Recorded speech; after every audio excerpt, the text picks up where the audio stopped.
Hello everybody, how's everybody doing? I hope everybody is doing fine. I gotta change that. Wait, give me 1 second. There we go. Okay, so here's the deal, basically. I was talking to somebody that messaged me as a comment on my videos and said that I am always stuck around rank 70 and, you know, the decks that I show are not meta. And I just want to give you a little bit of an insight before we start with this deck today, because this deck is meta.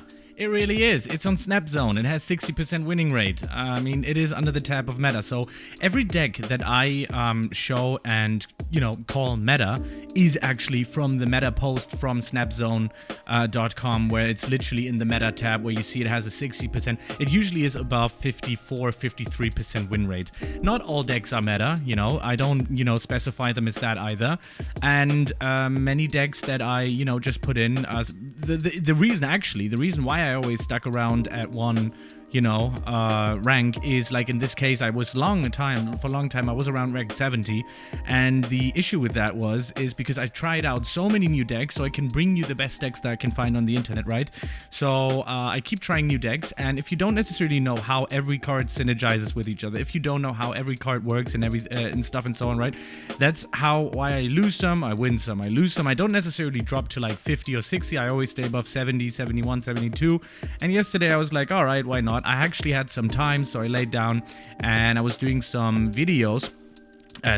Some games, and I got to 83. I'm pretty sure if I just continue, I could go to 90 or infinite. 2 seasons ago, I was on infinite rank 108 or something. So, you know, I already proved to myself. I don't need to prove to everyone else, but I proved to myself that I am an infinite player. You know, it changes between seasons and how much I actually invest into the game. But sadly, I'm very sick currently, and you can see it in my eyes. I have some problems with my head and my eyes, and this is why I don't have much time to literally just lay there and grind all day long. Anyways, so this deck that we're going to talk about, and it is meta, guys. It is what it is. It's the only, for me personally, High Evolutionary deck that I truly enjoy playing. It's a mean lockout deck, and damn, it's good. It's really, really good. You have cards like Sunspot and Nebula that you're gonna throw in there, and you know, as a start, just to build some power. I mean, trust me, if somebody doesn't play on a Nebula lane, you can almost be sure that you can win it with Storm or with, you know, Professor X or Cyclops and X, and there's quite a few combinations and synergy that we have in this deck. It's a really, really fun deck. We're gonna get right into the deck gameplay, because you saw I already had a little bit of an intro talking about it. You can copy it down. It's a phenomenal deck, and I gotta tell you that this is my, as of now, the only High Evolutionary deck that I truly, really enjoy. Locking out has always been fun. I've done a few lockout games. Spider-Man seems to be so strong, and as you can see, Spider-Man's also always in my video hanging down from the top left of the corner. I'm a Spider-Man fan, so we're gonna get into some games right now, and I'm gonna just, you know, do some commentary as we go along and tell you some good synergy and some good plays that you can do so you can lock out your opponent. So let's start. All right, interesting stuff. So this deck, I figured it out. I don't know, I've seen it on Snap Zone, and it was like one of the top decks that people had on there, but I don't see many people playing it for some strange reason. It's a really, truly mean lockout deck, and you can do tons of crazy stuff with it. So usually I don't play Wasp up front, but I'm gonna do it in this case, so the Raptors are gonna get actually, you know, leveled down just a little bit so I can get my Abomination down. Maybe I can even get him to a 0-cost card. Obviously that would be the, you know, the goal, but you never know. So Nebula on the board.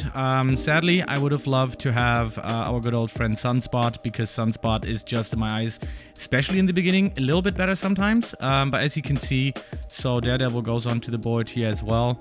We do have Cyclops, which is an interesting card, but I don't have, I don't want to play Cyclops yet. Oh wait, maybe I do. No, I think Cyclops is a really good turn 4 card. I'm going to show you that in just a second, because as soon as you have one left, he actually does what Cyclops is doing. Let me see what we get. So we have Wave in here. That's interesting. So let's see where cards are not revealed until the game's end. So I think whatever it is, it's probably going to be Galactus. It's going to be on here. I'm going to drop Professor X. It's a really mean move, but I think this should get us the win. So let's see. It's Galactus probably. Let me see. Oh my god, this is so crazy. This is so crazy, man. This is so crazy. This lockout deck truly destroys Galactus decks. You can see they can't do anything about it.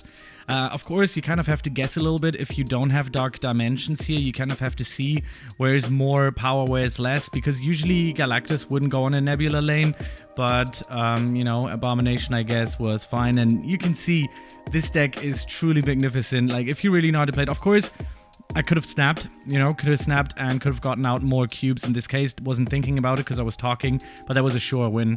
And you kind of always, like, if you play this for a little bit longer, if you go into the range of rank 50 or 60 or something, you can see kind of where Galactus is being placed down at one point. It took me quite some time as well, but if you see, like, there's a few things that you see in the beginning. If you see an early wave play, or if you see an early electro play or something like that, then you kind of can already think that, yeah, maybe something like that is going to go down, something like Galactus is going to go down, and usually in turn 5 or something, they will, like, I don't know, maybe pull your cards in with Dr. Octopus or lock you out with Spider-Man. And since you actually are a pure lockout deck with this is absolutely insane. You can do so many combos with it, so just letting you guys know on this one. Alright, second game of the day. Let's see how that one is going to bless us with this beautiful lockout deck. You can trust me, it is a very, very, very good deck. It's not a bad deck at all. So High Evolutionary just literally gives it the little bit more of the extra taste to the soup, because lockout in general has always been pretty strong. We actually have a Spider-Man. You don't necessarily want to play Spider-Man on turn 3. That's like one of the things that kind of was annoying with the peak, but we can still do a few things. So we have a Thanos deck. I also heard that there's a Thanos High Evolutionary deck. You know, I haven't tried that out. I do have Thanos. I haven't tried that yet. So let's go with Nebula, trying to build some power. And of course, Spider-Man, I will... damn it. Okay. But Spider-Man, I will use definitely in turn 5. It's a good turn 5. If we get our good old friend Professor X now, then we can do a Spider-Man Professor X gameplay. But as of right now, I'm actually going to skip on this one because I will need at least one lockout card, because I only have Spider-Man right now. It might actually be a leave, but we'll see. We'll see. So Cyclops goes onto the board. Doesn't do what it's supposed to. It's a turn 4. I'm actually gonna probably... I don't know. Shall I ditch? I don't know. Let me see something. No. I'm gonna build something else. So I'm gonna ditch the peak. And I am gonna go in for this. I'm gonna try to have 2 lanes, you know, just winning 2 lanes here. So, Soulstone is gonna affect my cards with -1. That's fine. We're gonna go in with the thing, which does also, you know, afflict cards, and we're gonna go into the winning lane here. Same goes for the Wasp. That's actually really nice as well. You can see Abomination going in here, and I can actually do a combination between... interesting. But this would be a guess if I would go into these lanes. That's just a guess.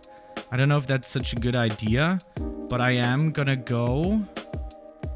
let me see something here. Okay, so I'm gonna go with this, just to protect the lane. Actually, let me think. Yeah, okay, I'm gonna do that. So, gonna do that. Lock Central Park out. I think I should have enough power on it. So we have Abomination on 5, we have Spidey on 4. It's not too bad. I think I should be winning that lane, and it's going to be locked out. I don't know what they would use, what my opponent would use to literally fill Central Park out. But I might be unlucky now that there's going to be a really strong play now on Central Park. It's the game, man. 5-cost cards can be super mean. They're one of the best cards in the game. So let's see. As you can see, same with Spider-Man usually. It's just a really good card. I mean, I think Spider-Man's a 4-cost card, I know, but let's see. Okay, so somebody plays on Central Park, but let me see if we can lock that lane out. Abomination, nice, we got it. Okay, so locked Central Park out. The peak is gonna go up, but it's gonna take us out again. And the question now remains where we're gonna play our Hulk. Thinking about things, because wait, this is 8, 9, 10, 11, 12, 13, that's 5, 2, that's 4, so I could basically go on the peak. I'm gonna go with the peak, just gives me 1 more power. Could mind game, possible mind game, but I think I should be having that, unless there's some sort of movement that I haven't thought about. Maybe like a Dr. Doom.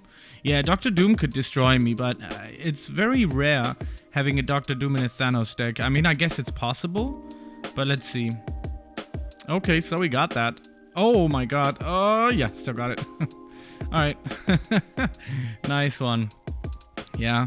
I mean, just finally, let me tell you one thing, guys. That's the second game one in a row. Finally, we have the Hulk, yeah? Finally, the Hulk makes sense in the game. The Hulk is such an iconic card, such an iconic great card. I think the idea of boosting Hulk in the High Evolutionary part is just amazing. It's just so awesome. I love this deck. I absolutely love this deck. I haven't loved the deck in a while. I did like MODOK. You know, I was in the beginning not too keen on it. Same with High Evolutionary. I wasn't too keen on it. I wasn't too happy with High Evolutionary. I thought it's like not that overpowered as people thought. But this deck, damn. Damn, son. So good. Alright, let's see which cards we're gonna end up with in the beginning. Interesting. Always interesting with this deck. I think the beginning, the first 3 turns are super important in this deck, so you can kind of already set up your lockout, to be honest. And that is usually not good if you don't start off with a card like Nebula or Sunspot. It's kind of a little bit tricky to get into it, but it's still possible. So I'm gonna try to build power. Yeah, Kitty Pryde. Okay, cards can't be destroyed. That's also cool with me. I need some more, man. I need something more. This is still bad. This is not good. This is something you usually, you know, don't want to end up with, like having nothing to play at all. But it happens and you can still turn things around, you know. But Kitty Pryde is going to be very annoying. She's going to build up like crazy. So, turn 3 no play is bad. I'm going to be honest. I'm going to try to turn it around, but it's going to be bad. So I'm not going to play on the Bishop lane. Bishop is just really strong. Or am I? No, it's not a good idea though. Okay, so my opponent is going to, after turn I put a card here from each deck. On turn 5? That's good.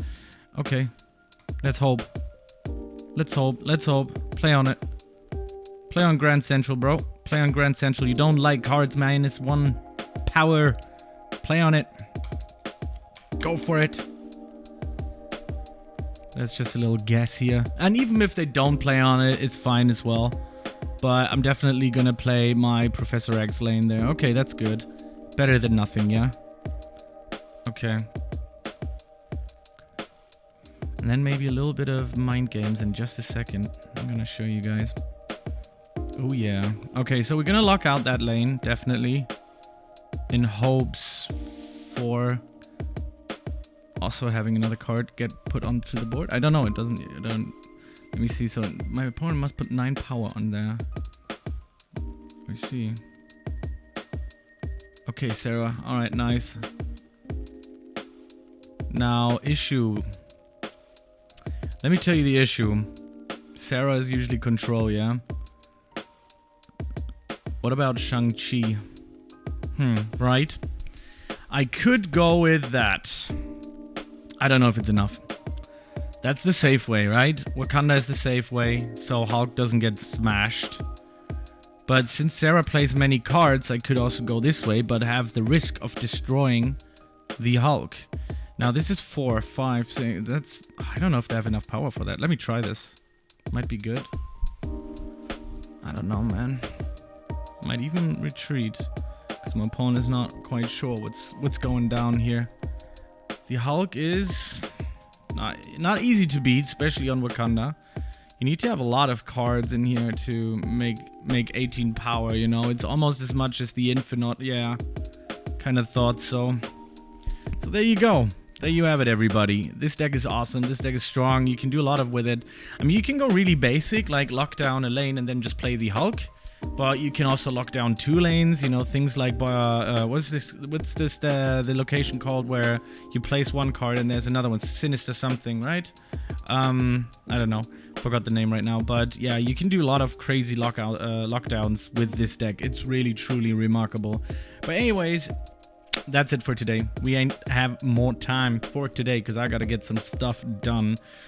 Thank you very much for watching. I will be seeing you guys tomorrow with another freshly produced video. Make sure to subscribe to the channel. I hope you enjoy this lockdown deck and I read every comment. Write a comment, support the cause, and I will see you on the other side. Peace out.